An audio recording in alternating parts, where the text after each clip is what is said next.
pedido e avaliação de exames complementares. Esse é um tema bastante polêmico, é muito comum os enfermeiros questionarem, né, se eles podem fazer solicitação de exames, se está aprovado em lei que eles podem solicitar exames, e daí tem gente que diz que sim, gente que diz que não, e na verdade nada disso importa, né? O que importa é o nosso conselho, o que o nosso conselho diz. E o COFEM diz, lá na PL 195 de 1997, que nós podemos solicitar exames, né? Então, nós podemos solicitar exames. Mas, Juliana, aqui na minha UBS não tem esse fluxo para solicitação de exames, né? O município só paga pelos exames solicitados pelo médico.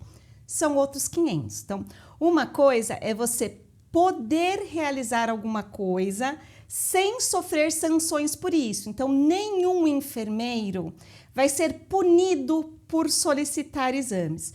Outra coisa é nós falarmos em o município pagar, existir o fluxo dentro daquela UBS ou a saúde suplementar pagar pelo exame solicitado pelo enfermeiro, seja numa instituição privada, seja no seu consultório particular. Então, são coisas diferentes.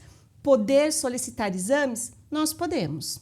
Não há nada na lei que diga que nós não podemos fazer isso.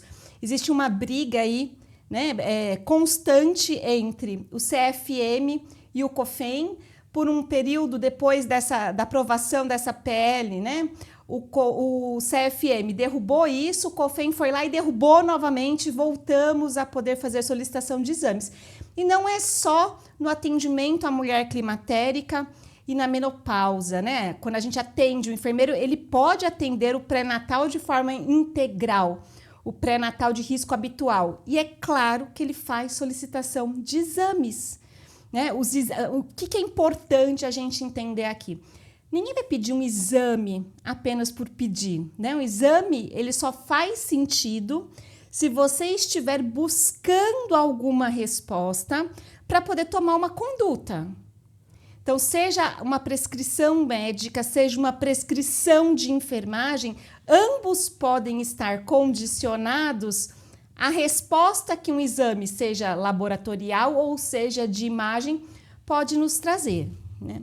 Mas o que me preocupa mais é sabermos fazer a avaliação disso. Então, ainda que por todas essas questões, a saúde suplementar não vai pagar, então um outro médico pediu que a paciente nos traga esses exames, que nós saibamos olhar para eles e entender aonde a nossa prescrição cabe e aonde é muito importante que a gente faça o encaminhamento aí para o profissional médico.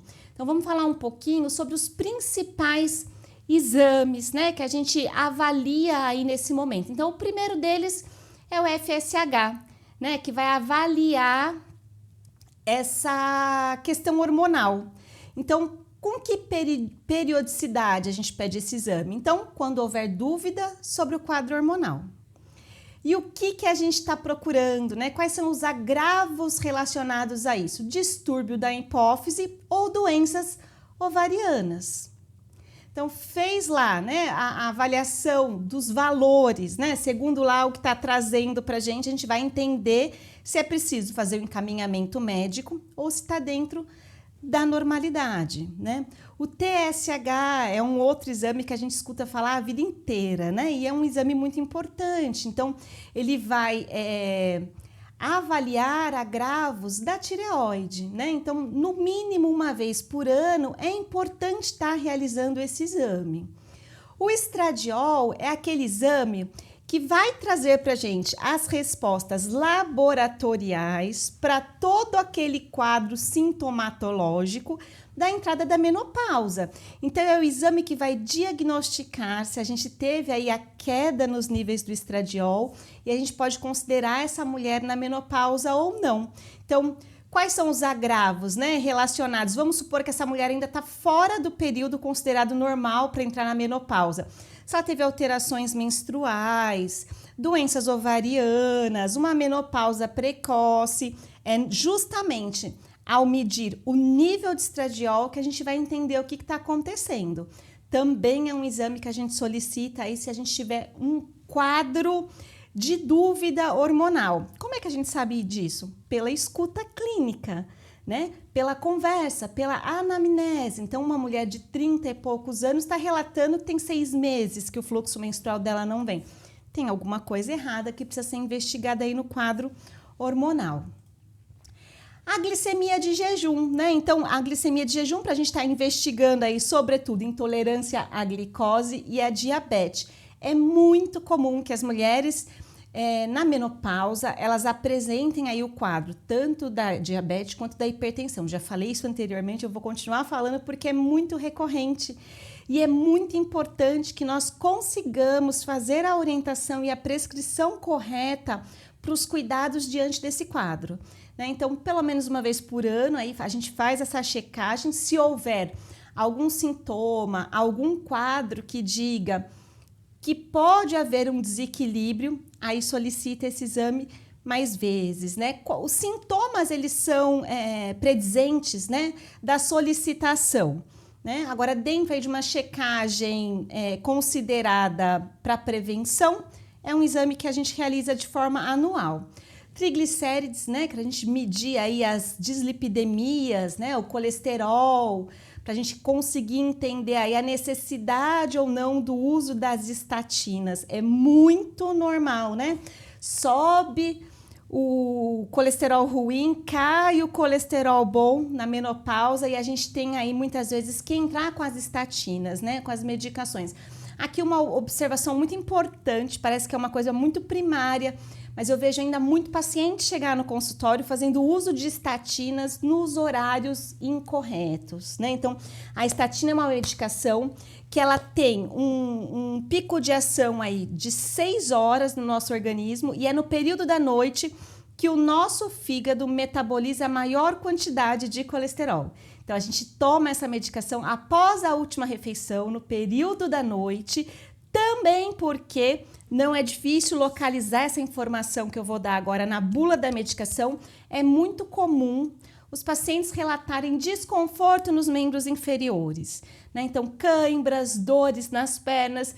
E assim como a gente falou, né, da diminuição do metabolismo ósseo, do aumento da osteoporose, né, dos riscos de queda, a gente não vai querer aumentar o risco de queda dessa mulher com uma medicação que vai trazer desconforto no horário errado. Então, a medicação tem que ser tomada, mas a gente colocando ela no horário noturno, o pico de ação dela vai se dar na madrugada, durante o período do sono, e esse desconforto não vai acontecer durante o dia. Então, é importante estarmos atentas sobre isso, né, para estar orientando aí os pacientes. O hemograma, né, que vai trazer aí para a gente a resposta sobre anemias, irregularidades menstruais, processos infecciosos, alterações imunológicas.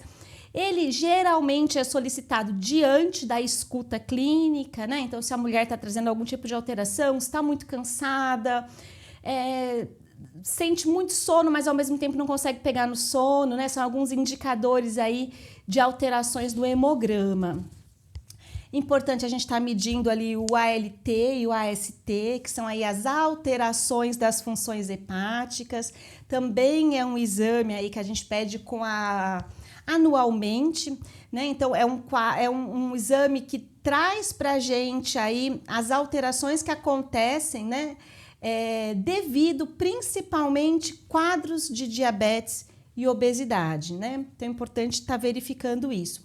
Parcial de urina e urocultura, né? Então, é o exame de urina e a gente vai solicitar ele sempre que a mulher trouxer queixas. Então, tá com ardência, tá com urgência, urina com odor forte, com a coloração alterada, em maior quantidade ou menor quantidade, né? Qualquer alteração importante que a mulher observar, vale muito estar realizando esse exame.